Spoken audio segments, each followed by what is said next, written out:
J'ai souvent le sentiment de trop penser, de rester bloqué dans mon mental, de toujours réfléchir, d'anticiper les choses, d'analyser. Je ne sais pas si ça t'arrive aussi, mais j'ai constaté que pour beaucoup d'introvertis, on a ce problème de trop penser, d'être trop bloqué dans ce mental qui s'arrête jamais.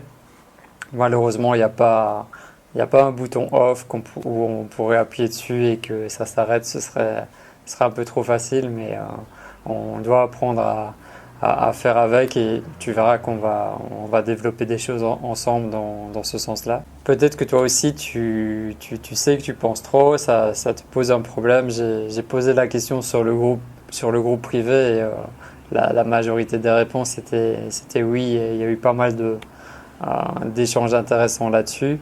Le groupe, c'est les introvertis rayonnants. Si tu veux nous rejoindre, c'est dans la description. Donc, imagine par exemple que tu décides de partir en voyage à Bali. Imaginons que voilà, qu'il n'y ait pas le corona et que ce soit possible.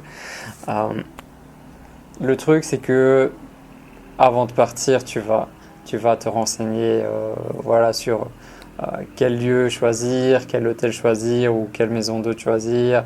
Tu vas vraiment y aller, passer des heures à chercher le meilleur endroit.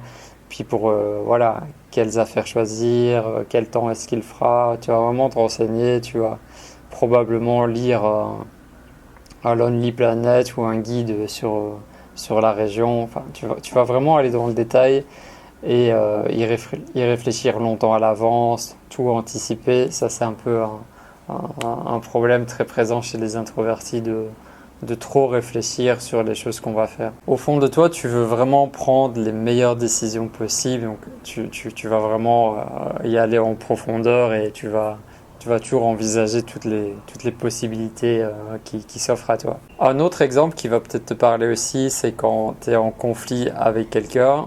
Normalement, ça arrive pas trop souvent si tu es introverti, mais ça arrive quand même dans une vie d'introverti. Donc quand tu es en conflit avec quelqu'un, un conflit plus ou moins grave, ça va vraiment être un problème pour toi. Tu vas y penser en boucle, tu vas pas pouvoir sortir de cette pensée, de ce conflit. Tu vas toujours réfléchir aux différentes solutions possibles, aux différentes possibilités d'évolution de ce conflit ou pas. Et voilà, si ça dure une semaine, bah, pendant une semaine, tu vas être un petit peu bloqué là-dessus et c'est très problématique. Moi, voilà, ça m'arrive encore. Dernièrement, j'ai dû faire face à un conflit et tant qu'il n'a pas été résolu, j'étais un petit peu bloqué là-dessus et ça me mettait dans des mauvaises énergies.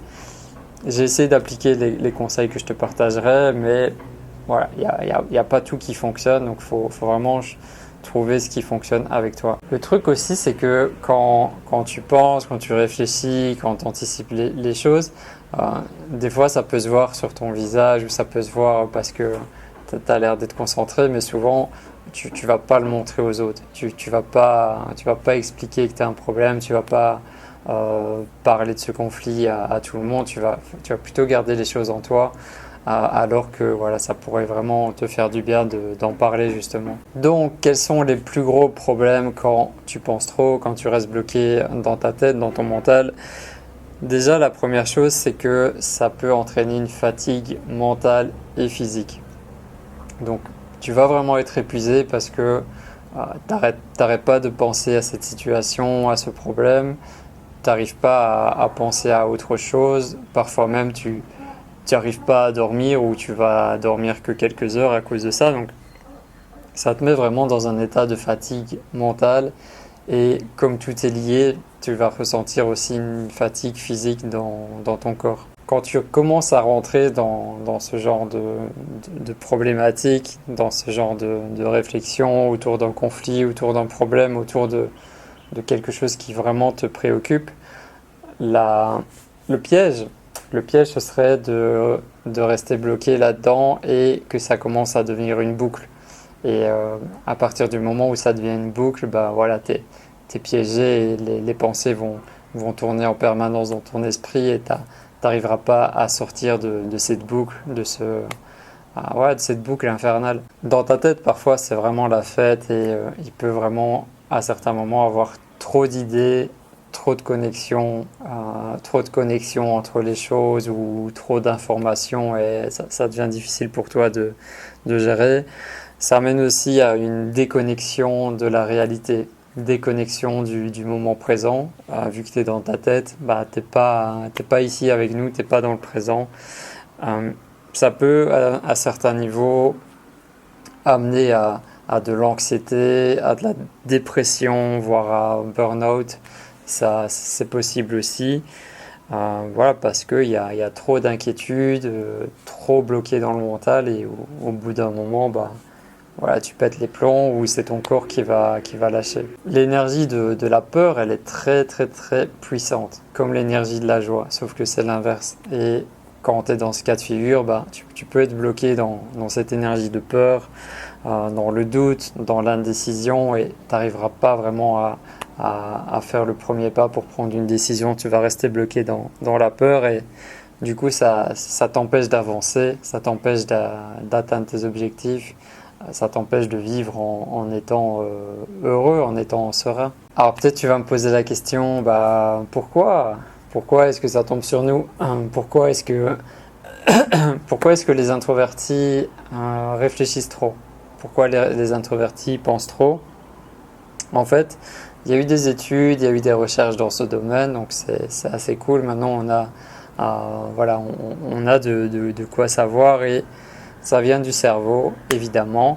Donc je te mets 2 liens dans la description de la vidéo. Si tu as envie d'approfondir ce sujet, tu vas trouver un petit peu plus d'infos et les études en question. Je vais te faire un résumé assez court, juste pour que tu comprennes en gros.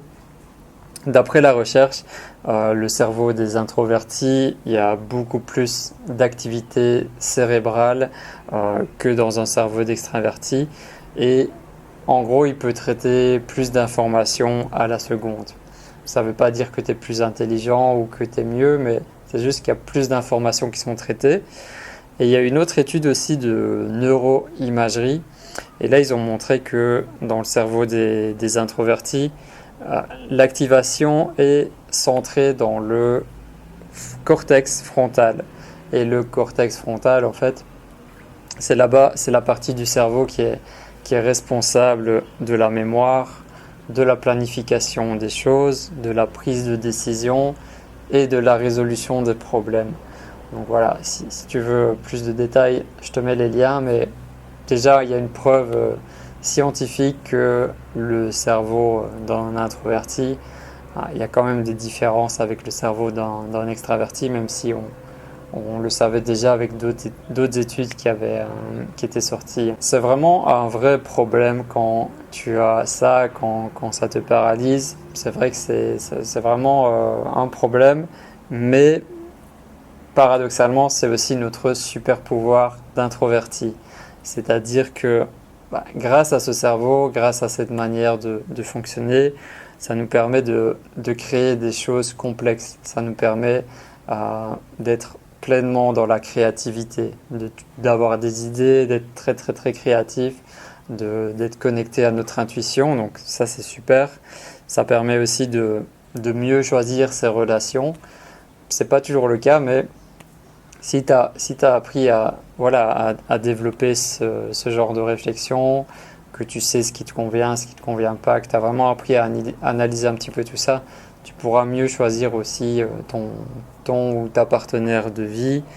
Tu peux aussi devenir un expert dans un domaine qui te passionne parce que comme tu as déjà cet instinct naturel de réfléchir, de penser, d'analyser, ça va être un avantage pour toi de devenir un expert dans un domaine précis, vu que tu vas toujours aller un peu plus en profondeur sur le sujet qui te passionne qu'une autre personne en général. Donc pour pas que cette vidéo soit trop longue, demain je te sortirai une autre vidéo où on verra vraiment ensemble les solutions qui sont possibles, les solutions concrètes que tu vas pouvoir appliquer.